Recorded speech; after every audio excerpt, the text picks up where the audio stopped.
The curtain ఉండేవాళ్ళు. ఈ సినిమాతో అనమాట ఆయనే నేరుగా వచ్చి అంటే మన ప్రెస్‌తో గానీ, దీంతో గానీ ఇదివరకు ఆయన డైరెక్ట్‌గా మనకి కాంటాక్ట్స్ తక్కువ.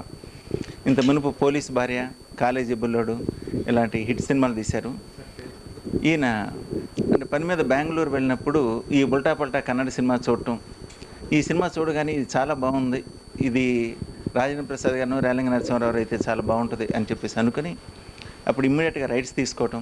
రైట్స్ తీసుకోగానే ఈ రేలంగి నరసింహారావుని పిలిచి, "సార్ నేను ఇలా సినిమా చూశాను. నాకు చాలా బాగా నచ్చింది. మీరు డైరెక్టర్ అయితే బాగుంటుంది. రాజేంద్ర ప్రసాద్ గారు అయితే అనమాట హీరో అయితే బాగుంటుంది అనుకున్నాను. మీరు కూడా ఒకసారి చూడండి" అనగానే ఆయన చిన్ని చిన్ని ఆశ షూటింగ్‌కి వెళ్ళినప్పుడు వాళ్ళిద్దరూ కూడా రాజేంద్ర ప్రసాద్ గారిను, రేలంగి నరసింహారావు గారు చూడటం జరిగింది. చూడగానే ఆ సినిమా మేము చూసామంటే మాకు చాలా బాగుంటుందండి అని చెప్పేసి అనుకుని అప్పటికప్పుడు ఇక షూటింగ్ దీనికనమాట ప్లాన్ చేయటం జరిగింది. సాధారణంగా మనం రాజేంద్ర ప్రసాద్ గారి సినిమా అనగానే కామెడీ ఎక్స్పెక్ట్ చేస్తాం. ఈ సినిమాలో మ్యూజిక్ స్కోప్ అంటే సాంగ్స్ అనేటువంటి దానికి అంత ప్రాధాన్యత అంటే కామెడీ డామినేట్ చేస్తూ ఉంటుంది. కానీ ఈ సినిమాలో 5 పాటలున్నాయి. 5 పాటలు కూడా అనమాట మ్యూజికల్‌గా గానీ, పిక్చరైజేషన్ పరంగా గానీ మనం చూసాం. దాని గురించి అంటే ప్రత్యక్షంగా చూసినటువంటి మీకు మీ జడ్జిమెంట్ మీకుంది. నా వరకు నాకు 'శ్రీలేఖ' ట్యూన్స్ గానీ, ఆ పాట గానీ చాలా నచ్చింది. అంటే ఈ పిక్చరు కామెడీ పరంగానే కాకుండా మ్యూజికల్‌గా కూడా హిట్ అవుతుందని నేను నమ్ముతున్నాను. ప్రత్యేకించి కన్యాకుమారి నుంచి కాశ్మీర్ వరకు అదేంటి 'రక్షాను' రాజేంద్ర ప్రసాద్ మీద తీసినటువంటి సాంగు. అలాగే మన 'ప్రేతకళ వచ్చేసిందే బాల' అని చెప్పేసి 'అలీ' రక్ష మీద తీసినటువంటి సాంగు. ముగ్గురు హీరోయిన్స్ మీద తీసినటువంటి మొత్తం సాంగ్స్ అంటే ఏ సాంగ్‌కి ఆ సాంగ్ అనమాట పోటీ పడుతూ చాలా రిచ్‌గా లొకేషన్స్ అన్నీ కూడా చూస్తే అనమాట చాలా రిచ్‌నెస్ అనేటువంటిది కనిపిస్తుంది. ఈ సినిమా హిట్ అవుతుందని చెప్పి మ్యూజికల్‌గా కూడా అనమాట ప్రొడ్యూసర్‌కి, డైరెక్టర్‌కి మంచి పేరు తెస్తుందని చెప్పేసి ఆశిస్తున్నాను. Thank you. 22 అనే అనుకుంటున్నాను.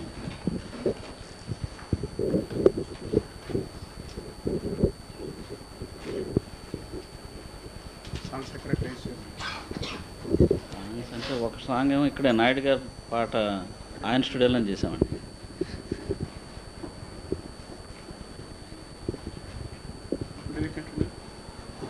బయట అన్నపూర్ణ స్టూడియోలో సెట్స్లో 2 పాటలు చేసామండి.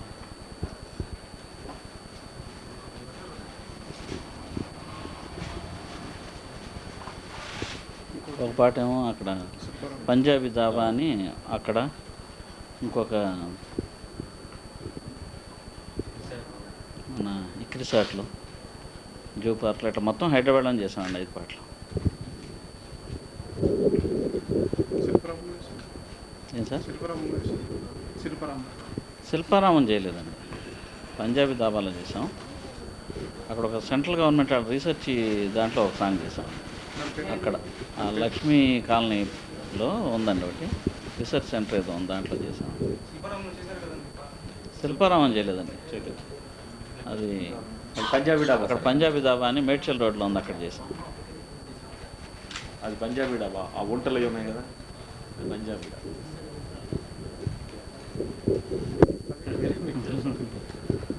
సినిమా మా వరకు చాలా బాగా వచ్చింది అనుకుంటున్నాం.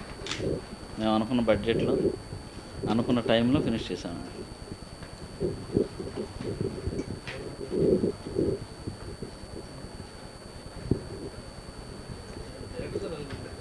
ఓకే మీకు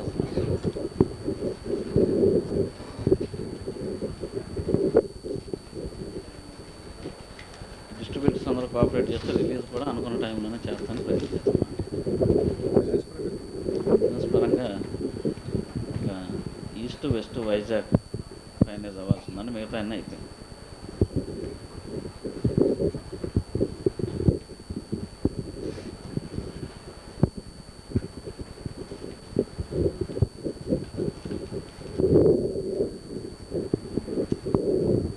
రక్ష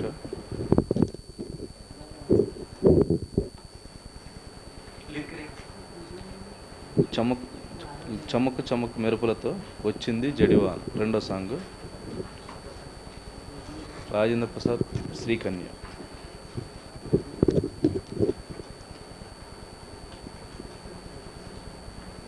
థర్డ్ సాంగ్ రాజమండ్రి రంబరు రాజమండ్రి రంబ రాజేంద్ర ప్రసాద్ రేష్మ.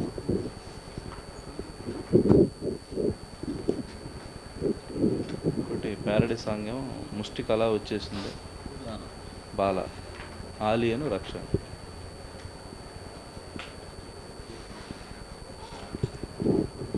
స్టైల్గా ఉంది మూను కదా, పైన ఉంది మూను పక్కనుంది క్వీన్, పైన ఉంది మూను పక్కనుంది క్వీను. ఇది ముగ్గురు హీరోయిన్స్ అను రాజేంద్ర ప్రసాద్, శ్రీకన్య, రేష్మ, రక్ష.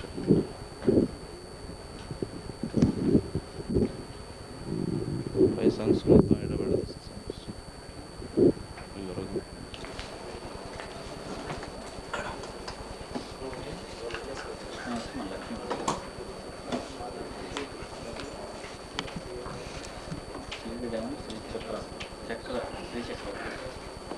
సార్ లిరిక్స్ మొత్తం రాసింది ఎవరెవరు?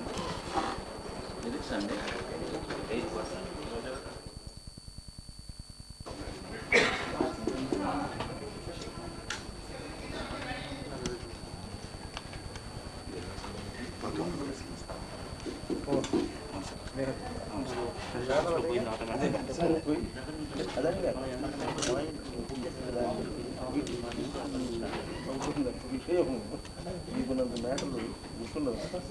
మీరు చెప్పిందే మ్యాటర్ అండి.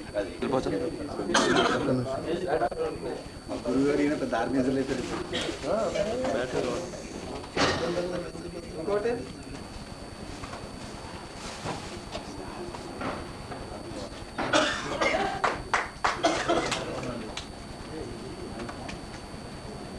ఆదిత్య మ్యూజిక్ అధినేత ఉమేష్ గుప్తా గారు వేదిస్తారు.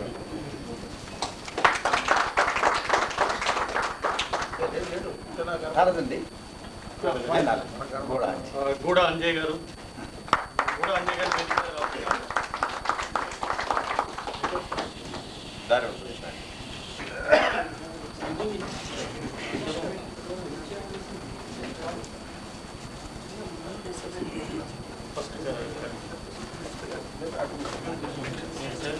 అన్న సంగతి కూడా మనకు తెలిసిందే.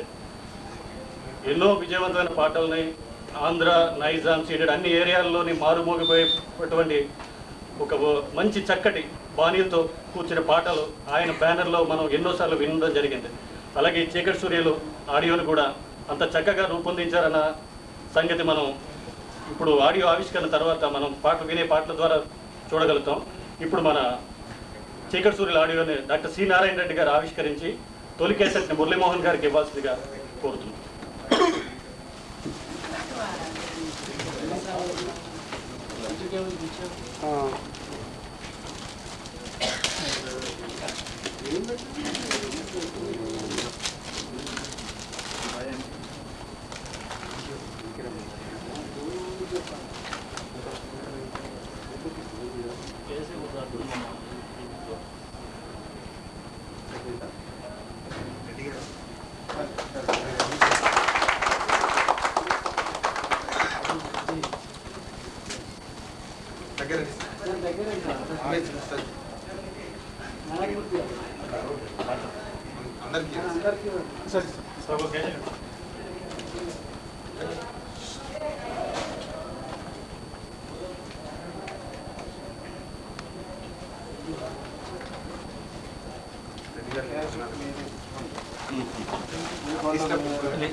మేము కూర్చుంటాం, వెనక రచయితలు కనపట్లేదు.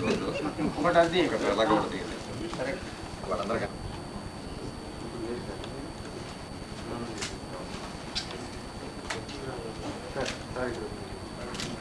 చిత్రం ఆడియో క్యాసెట్ ఆవిష్కరించే అవకాశం కలిగించినందుకు నారాయణమూర్తికి నా కృతజ్ఞతలు. చీకటి సూర్యులు అనగానే మామూలుగా చీకటి తర్వాత సూర్యులు కాదు, చీకట్లోని సూర్యులు. ఇది ఒక దృష్టితో చూస్తే చీకట్లో సూర్యులేమిటి, అనే కాల్పనిక దృక్పథం కనిపిస్తుంది. కానీ కాల్పనిక దృక్పథానికి నారాయణమూర్తి చాలా మైళ్ళ దూరం. ఇందులో చీకటిలోని సూర్యుల గురించి చెబుతున్నారు. నేను ఇంతవరకు ఇది వినలేదు, ఈ కథ తెలియదు. కానీ నారాయణమూర్తి గెటప్ను బట్టి అర్థం చేసుకున్నాను గని కార్మికుడు అని. ఏ గని? బంగారం గని కావచ్చు, వజ్రాల గని కావచ్చు. వజ్రాల గని అన్నప్పుడు చీకటి సూర్యులు, అందులోని కార్మికులు చీకటి సూర్యులు అనేది ప్రత్యక్షరం వర్తించదు. గని అన్నప్పుడు చీకటి ఉంటుంది, కానీ నిజమైన చీకటి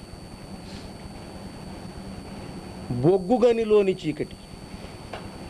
అసలు బొగ్గే చీకటి అయితే బొగ్గును చీకటి అన్నప్పుడు దాని విలువే ఉందంటే బొగ్గు గనిలో ఉన్నంత వరకు చీకటిలా ఉంటుంది, కానీ బొగ్గును పేల్చినప్పుడు అది సూర్యుడిలా ప్రజ్వలిస్తుంది. అది బహుశా ఇందులోని అర్థం అనుకుంటాను నేను. చీకటి అంటే అందరికీ తొలి గీతం రాసిన వాడిని నేను. విశ్వనాథ్ ఆత్మగౌరవం అనుకుంటాను, మహారాజులు వచ్చారు, ఆయన తొలి సినిమాకు తొలి గీతం రాశాను. దాసరి నారాయణరావు గారి తాత మనవడిలో తొలి గీతం అనుబంధం ఆత్మీయత రాశాను. కాబట్టి పిల్ల కుట్టు మేనమామకు తెలుసు, పిల్ల పుట్టు కాదు. పిల్ల కుట్టు అంటే పిల్ల పుట్టిన తర్వాత దాన్ని ఏమంటారు, చెవులు కుట్టేటప్పుడు మేనమామ ఉండాలి అక్కడ ఆచారం ప్రకారం. కాబట్టి పిల్ల కుట్టు మేనమామకు తెలుసు అన్నట్టుగా, అంటే ఒక దశలో వీరందరి ప్రాథమిక దశ నాకు తెలుసు. అలా నారాయణమూర్తి దాసరి నారాయణరావు ఇంట్లో ఉండగా చూశాను. అప్పుడప్పుడే చిన్న చిన్న వేషాలు అందుతున్నాయి, చాలా మంచి వేషాలు అందినవి కూడా రాణించిన దశ చూశాను నేను దాసరి ఇచ్చినవి. అప్పటి నుంచి మన మురళీ మోహన్ కూడా అప్పటికే రంగప్రవేశం చేశాడు. అంజయ్య, గూడ అంజయ్యను, భానూరి సత్యనారాయణను, చెప్పిన ఇంకో పేరు జయరాజ్ను, ముగ్గురు ఉన్నది. మిగతా ఇద్దరు లేరు ఇక్కడ. దయా నరసింహని, గోదావరి గర్జన అనే నూతన గాయకుడిని ప్రవేశపెట్టాడు. మిగతా ఇప్పుడు ఉన్నవాళ్ళు ముగ్గురులో ఉసేరాములమ్మ లాంటి చిత్రంలో చాలా ప్రసిద్ధమైన గీతాలు రాసిన వాళ్ళు ఉన్నారు. మిగతా అభ్యుదయ విప్లవ చిత్రాలకు రాసిన వాళ్ళు ఉన్నారు. అలాంటి వాళ్ళ ప్రతిభను దీనికి ఉపయోగించుకొని నిరంతరం ప్రజ్వలన దృష్టితో ప్రస్థానిస్తున్న చీకటి సూర్యులు నిర్మాత, దర్శకుడు, కథా రచయిత, చిత్రానువాదకర్త ప్లస్ నటుడు నారాయణమూర్తిని అభినందిస్తున్నాను. ప్రజానటుడు ఆర్ నారాయణమూర్తి నిర్మాతగా, నటుడుగా, కథా రచయితగా, స్క్రీన్ ప్లే రచయితగా, దర్శకుడుగా ఇప్పటికీ స్నేహ చిత్ర బ్యానర్ మీద 11 చిత్రాలను నిర్మించిన సంగతి తెలిసిందే. తను నిర్మించిన ప్రతి చిత్రము కూడా ఒక ప్రజా సంక్షేమం కోసం, ఒక ప్రజా సమస్యని సమాజంలో పట్టి పిడిస్తున్న ఒక సమస్యను తీసుకొని ఆ సమస్యతోనే చిత్రానికి ఒక చక్కని పరిష్కారాన్ని కూడా చూపిస్తూ ఇప్పటివరకు చిత్రాలను నిర్మించారు. నారాయణమూర్తి గారు ఇందాక నారాయణ రెడ్డి గారు చెప్పినట్టుగా నారాయణమూర్తి గారు మొట్టమొదట మద్రాసు వచ్చిన రోజు నుంచి కూడా, తొలి రోజుల నుంచి కూడా బాగా తెలిసిన వ్యక్తి, చాలా ఇండివిడ్యువాలిటీ ఉన్న వ్యక్తి. ఒక చిన్న ఇన్సిడెంట్ చెప్తాను, ఎందుకంటే అది ఇప్పుడు చెప్పాల్సిన అవసరం లేదు, కానీ నారాయణమూర్తి ఇండివిడ్యువాలిటీ ఎలాంటిది అని చెప్పడానికి కోసమని. గారి దగ్గర నుంచి కూడా ఈ సంగీత మ్యూజిక్ ఇండస్ట్రీలో ఉన్న షేక్ ఇమాం మంచి మ్యూజిక్ డైరెక్టర్గా డెఫినెట్గా మరో ఉందే మాత్రం శ్రీనివాస్లాగా ఆయన కూడా సక్సెస్ అవ్వాలని మనస్ఫూర్తిగా కోరుకుంటున్నాను. ఇందులో తర్వాత ఈ అవకాశం ఇచ్చిన నారాయణమూర్తి గారికి ఈ సందర్భంగా నా కృతజ్ఞతలు తెలుపుకుంటున్నాను. నేను దాదాపు 18 నుంచి ఫిల్మ్ ఇండస్ట్రీలో ఉంటున్నాను. యాజ్ అ మ్యూజిక్ కండక్టర్గా ఉంటున్నాను. దాదాపు అటు నార్త్ లక్ష్మీకాంత్ పేర్లాల్, హనుమాలి, ఇటు మన చక్రవర్తి గారికి కూడా అసిస్టెంట్గా పనిచేశాను. అటు మలయాళంలో చాలామంది మ్యూజిక్ డైరెక్టర్కి, కన్నడం ఉపేంద్ర కుమార్, రాజనాగేంద్ర, వీళ్ళందరికీ కండక్టర్గా పనిచేశాను, మ్యూజిక్ కండక్టర్గా. ఇప్పుడు నూతన సంగీత దర్శకులు శ్రీ వందే మాతరం వీళ్ళందరూ కూడా నేను యాజ్ అ మ్యూజిక్ కండక్టర్గా పనిచేశాను. నేను ఒక సందర్భంగా మన నారాయణమూర్తి గారిని నాకు ఒక అవకాశం కల్పించమని అడిగాను. ఆయన మనసులో పెట్టుకున్నారు. నేను సందర్భం వచ్చినప్పుడు నేను చెప్తానని చెప్పారు ఆయన. కరెక్ట్గా ఈ సినిమాకి ఆయన నాకు మంచి అవకాశం ఇచ్చి నన్ను సంగీత దర్శకులుగా ఈ ఇండస్ట్రీలో నిలబెట్టినందుకు ఆయనకి నా కృతజ్ఞతలు తెలుపుకుంటున్నాను. Thank you very much. అనుభవాలు డాక్టర్ శ్రీ నారాయణ రెడ్డి గారికి ఈ సినిమా నేను గోదావరికన్లోను కొత్తగూడలోను కోల్మెన్స్లో చేయాలనుకుని షూటింగ్ పర్మిషన్ పెట్టుకుంటే ముందు వచ్చిన పర్మిషన్ తర్వాత కొన్ని కారణాల వల్ల రాకపోతే అక్కడి నుంచి నేను కొలాప్స్ అయ్యే స్థాయి, అంటే ఈ బ్యాక్డ్రాప్ కోల్మెన్స్ బ్యాక్డ్రాప్ లేకపోతే ఈ సినిమా నేను తీయలేనండి. సో ఆ దశలో సీఎం గారి తీసుకెళ్ళి పర్మిషన్ ఇప్పించి ఎంతో హెల్ప్ చేసిన మురళీమోహన్ గారికి నా హృదయపూర్వక కృతజ్ఞతలండి. సో మురళీమోహన్ గారితో పాటు పరుచూరు గోపాలకృష్ణ గారు, తమ్మారెడ్డి భరద్వాజ్ గారు, రామానాయుడు గారు వీళ్ళందరూ సీఎం గారిని రిక్వెస్ట్ చేశారండి. ఈయన గారు మరి అప్పటి నుంచి చైర్మన్ కదా, సో డ్యూటీ ఒక ప్రొడ్యూసర్కి న్యాయం చేయాలని మహానుభావుడు చేశాడు. ఆ మహానుభావుడు సీఎం గారు పర్మిషన్ ఇచ్చారండి. సో ఆ బొగ్గని లోపల నేను షూటింగ్ చేశానండి. బ్రహ్మాండంగా అక్కడ నా కార్మికులు, ఆ యాజమాన్యం అందించిన సహాయ సహకారాలకు నిజంగా వందనాలండి. అంత గొప్పగా హెల్ప్ చేశారు.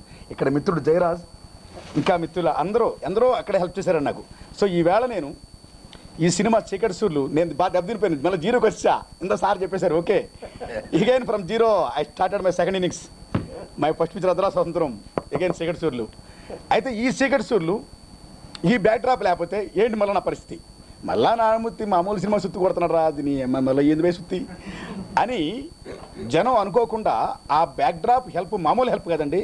ఆ బేస్ నిజంగా మురళీమోహన్ గారికి నిజంగా నేను హృదయపూర్వక థ్యాంక్స్ చెప్పుకోవడం కోసం నేను పిలిచానండి. రేపు పొద్దున్న జనం దయవల్ల సినిమా ఆడింది అనుకోండి 100 days, నేను ఫంక్షన్ ఎలా చేయను, ఆ మాట ఇక్కడ చెప్పుకోవాలని నేను పిలిపించాను నేను. ఇంకా నారాయణ రెడ్డి గారు ఎందుకంటే నిజంగా నాకు లాల్ సలాం సినిమా అంతకుముందు జరిగింది సేమ్ ఈస్టులాగే, జనార్దన్ రెడ్డి గారు ఆయన తీసుకెళ్ళారండి ఆయన. సో నా అనుభవాలతో ఆ పెద్దలిద్దరిని పిలుచుకున్నాను, వారు వచ్చారు, బ్లెస్ చేశారు. నా హృదయపూర్వక కృతజ్ఞతలండి. ఇంకా ఉమేష్ చంద్ర గారు, నాకు ఆయనకి ఇదే పరిచయం ఆ దయానంద్ గారి వల్ల. ఓకే, నా సినిమా క్యాసెట్ తీసుకున్నారు. నేను నిజంగా నేను ఏం ఆశించానో ఆ మేరకు వాళ్ళు డబ్బు ఇచ్చారు, కరెక్ట్గా పేమెంట్ చేస్తారండి ఫుట్బాల్ ఆడకుండా. నిజంగా హ్యాట్సప్. సో నాకు చాలా నచ్చారండి. సో ఫుట్బాల్ ఆడకుండా ఇలాగ ఆడితే ఉంటే బాగుంటుంది.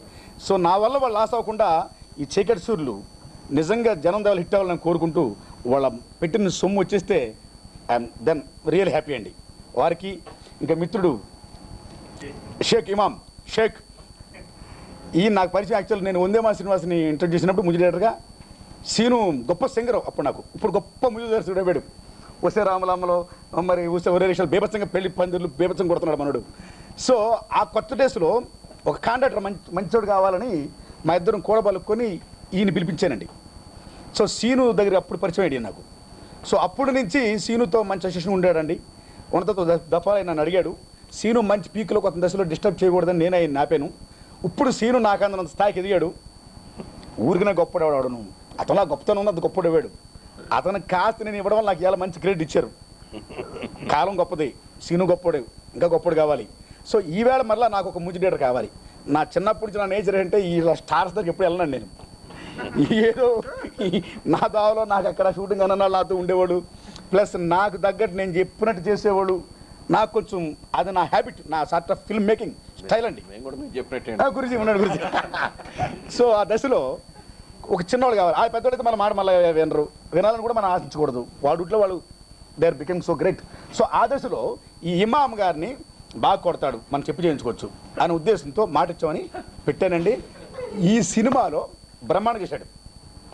అది ఎంత బయసాడు ఇప్పుడు ఆ సార్లు మీకు క్యాషెట్లు ఇస్తారు కదా బైసా, మీరు వినండి. సో ఇది ఎవరికైనా ఎంత ఫ్లాప్ సినిమాకి కష్టపడతాం గొప్పగా, సక్సెస్ఫుల్ సినిమాకి గొప్పగా కష్టపడతాం. సో సక్సెస్ అనేది మోస్ట్ ఇంపార్టెంట్ ఫ్యాక్టర్ అండి. ఈ సినిమా సక్సెస్ అయితే అనేక మందికి భవిష్యత్తు ఉంటుందండి. అందులో ఈయన ఒకరికండి, అన్నింటినీ మించి నాకండి. ప్లస్ మా తమ్ముడు గర్జల్లే, ఈ తమ్ముడు నేను గోదావరికి వెళ్ళి పట్టుకున్నాను. బానూరుని అడిగి బ్రహ్మాండంగా పాడాడు సార్. మీరు వినే క్యాసెట్లో ఎట్లా బతుకుడు ఎలా బతుకుడు తెలంగాణ పల్లెలోనం అన్న పాట, దండాలో సమ్మన్న మా అన్న సమ్మన్న దండాలో సమ్మన్న అన్న పాట ఇంకా ఉన్నాయి సార్. గజ్జన పేరు కథ విని మీరు దయించి మిత్రులరా, పాత్రికేయులరా మీరు వచ్చారు. ప్లీజ్ ప్రజలకి మాకు మీరే వారధులు. కాకపోతే మమ్మల్ని పుషప్ ఇవ్వండి ప్లీజ్, హెల్ప్ రైట్. ఈ తమ్ముడిని బాగా డెవలప్ చేయండి, ఆ తమ్ముడిని బాగా ఆస్వాదించండి బ్రదర్ ప్లీజ్. గర్జన తమ్ముడు కూర్చోమ్మా. జయరాజులే గురుజీ. ఈయన నాకు దండోరలో ఆయన పాట విన్న పరిచయం అండి. ఓ కొండలో కోయిల పాటలు పాడాలి, ఆ పాట రాసినాడు ఆయన. నెక్స్ట్ అన్న మోహన్ బాబు అడగల సినిమాలో వందనాలమ్మో నీకు వందనాలమ్మ, so sentiment, is so revolutionist, కానీ గొప్ప సెంటిమెంట్ రాస్తున్నాడు అతను. ఇందులో దండాలో సమ్మన్న ఆ పాట రాసిన కవి జయరాజ్ కూర్చోబాయి. నెక్స్ట్ భానులే, ఈయన్ని మన మాదాల రంగారావు యాక్చువల్ పరిచయం చేశారండి. అక్కు అక్కు అక్కు అక్కు మీ ఇంటికి వచ్చామక్క అని పాట రాసిన భాను ఇస్తున్నా. నా ఎర్ర సైన్యంలో ఏమున్నదక్కో ఏమున్నదక్క, బంజారే బంజో ఓ నారే బంజా అది రాసినాడు.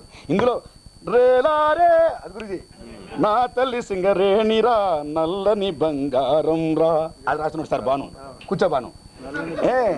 ఇంకా మహానుభావుడు నిజంగా మనకు ఒక మహాకవి ఉన్నాడు కదండినా, ఆ మహాకవి తమ్ముడు నిజంగా. ఎందుకంటే ఆ గోడాంజీ గారు మార్క్సిజం మొత్తాన్ని చాలా సింపుల్గా ప్రజలకి అర్థం కాని భాష కాకుండా సులభంగా అర్థమయ్యే రీతిలో ఊరు మనదిరా వాడ మనదిరా, గొప్ప సాంగ్ అది, ఈ నేల మనదిరా నింగి మనదిరా, నడుమ దొరయంది వాడు పీకుడేంది బండి ఏం అది యాక్టర్ రాసింది ఈయనే గోడాంజీయ. గద్దరన్న బాగా పాపం చేశాడండి. ఈ వాడ మనదిరా మీరు బాడి గురించి. అరే సుత్తి మనది కత్తి మనది పార మనది పలుగు మనది చల్ బండి మనదిరో బండెడ్లు మనవిరా నడుమ దొరయేందిరో అడి పీకుడేందిరా. అవునేవో ఈ శ్రమ నాది, ఈ శ్రమ పడుతూ నాకు దక్కాలి. కార్ల్ మార్క్స్ రాసినటువంటి దస్ క్యాపిటల్ కమ్యూనిస్ట్ మేనిఫెస్టోలో ఎవడు శ్రమ ఫలితం వాడు దక్కాలనే కమ్యూనిస్ట్ సిద్ధాంతాన్ని ఆయన చాలా సింపుల్గా ఊరు మనదరా వాడ మనలో చెప్పిన మహాకవేనా. అందుకనే మహాకవి తమ్ముడు అంటున్నాను నేను అక్కడ. సో ఆయన ఇందులో అమోఘమైన పాట రాశాడు. ఏం దునియా ఏం చాలా వసే రాములమ్మలో వసే రాము సారీ ఇక ఈ సారా లచ్చన్న ఆయన రాసింది లచ్చన్న గురుజీ లచ్చన్న నన్ను దోసుకుందు బట్టి వన్నెల దొరసా నుంచి గురుజీ వసే రామలం గురుజీ ఆ పుసుకున్న గురి గురి సన్న గురుజీ గురుజీ గురుజీ గురుజీ గురుజీ మీరు రాసిన పాట అలా మింగేసింది. అదే వసే రామల మనవాడికి గబుక్కులు వచ్చేసింది ఉన్న పాట కాబట్టి ఇక్కడ లచ్చులో లచ్చన్న ఇంకా తెలుసా మీకు తెలిసిందా ఆయన రాసిందే. సో అటువంటి కవులు కూర్చోండి గారు.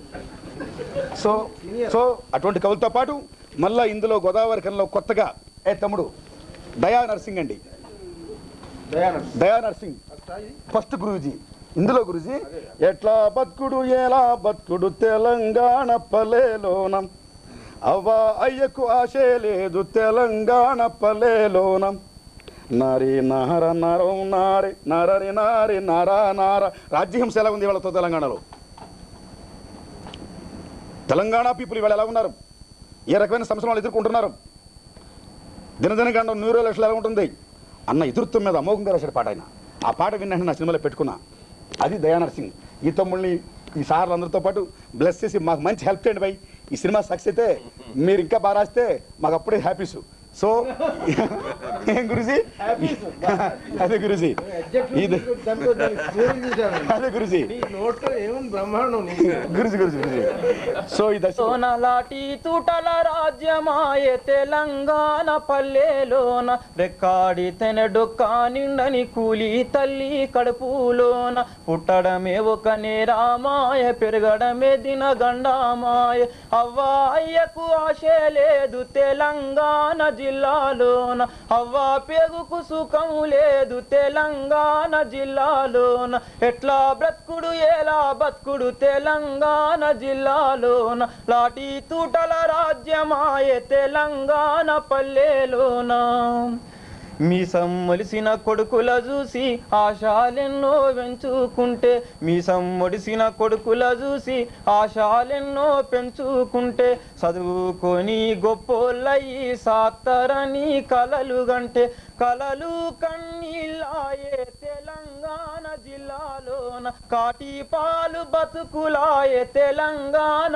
పల్లెలోన ఎట్లా బ్రతుకుడు ఎలా బతుకుడు తెలంగాణ జిల్లాలోన లాటి తూటల రాజ్యమాయే తెలంగాణ పల్లెలోన కుళ్ళిపోయిన బిడ్డల ఒళ్ళును గండు సీమలు తినుడు చూసి కన్నందుకు కంటి పాపల కాటికైన మోయకుండా కుళ్ళిపోయిన బిడ్డల ఒళ్ళును గండు సీమలు తినుడు చూసి కన్నందుకు కంటి పాపల కాటికైన మోయకుండా అండాలేని పక్షులాయ తెలంగాణ జిల్లాలోన ఆకులేని పిందేలైరి తెలంగాణ పల్లెలోన ఎట్లా బ్రతుకుడు ఎలా బతుకుడు తెలంగాణ జిల్లాలోన లాటి తూటల రాజ్యమాయ తెలంగాణ పల్లెలోన